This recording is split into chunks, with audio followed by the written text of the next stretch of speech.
Sushil आजमगढ़ी channel को subscribe जरूर करें और बेल आइकन को दबाना ना भूलें।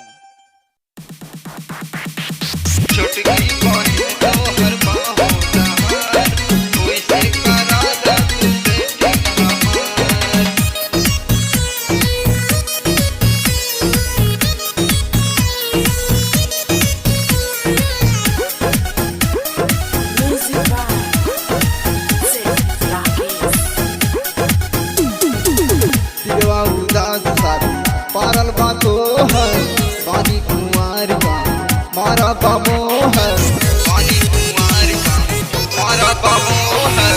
दिलवा उदास सारी पारल बातो है पानी कुमार का मारा बाबो है। जाए से पहले कर हमर विचार, जाए से पहले कर हमर विचार। गोरी जाए से साथ सुटला से गोरी जाए से।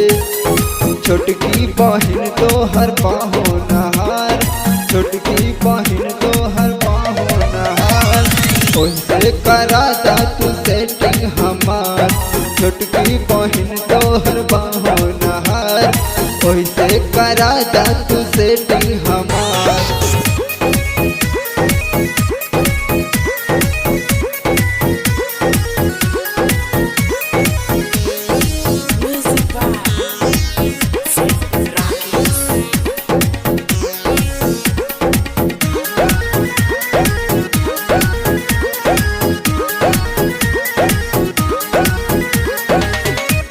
बेचैनी बढ़ा देलू रानी, बहत कभी के अखिया से पानी, अखिया से पानी रानी, अखिया से पानी।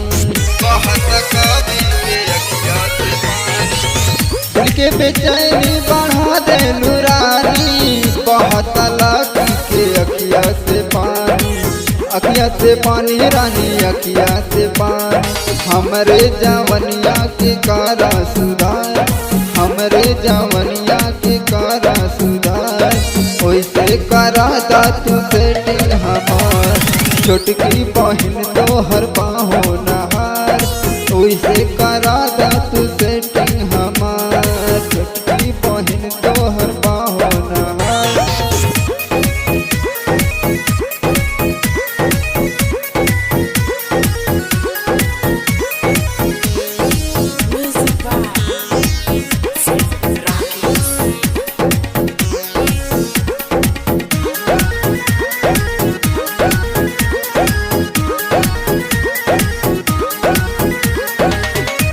करे जा हमार जाता फाटी, केकरा के लाली पाप बोला न जाटी, बोला न जाटी रानी, बोला न जाटी।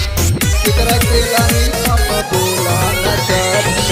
सुन करे जा हमार जाता फाटी, केकरा के लाली पाप बोला न जाटी, बोला न जाटी रानी, बोला न जाटी।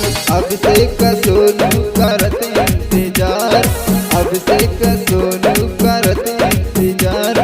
ओइसे तू सेटिंग करा दा हमार, अब से सोनू करत इंतजार। ओइसे ना सेटिंग